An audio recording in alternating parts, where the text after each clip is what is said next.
మెదక్ జిల్లా చెవుంట మండల కేంద్రంలో సోమ పరశురాం ఇంట్లో 11 లక్షల నగదును చోరీ చేసిన గుర్తు తెలియని దుండగులు.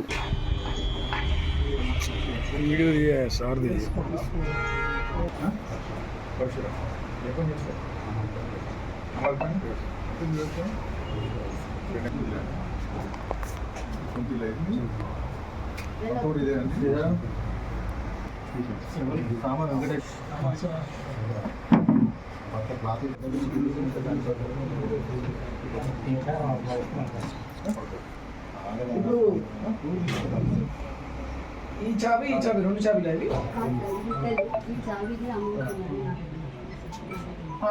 ఈ చాబీ నేనే పెట్టుకున్నాం బయటేమో ఇక్కడ పెట్టాం ఏదన్నా తాగుతుంది.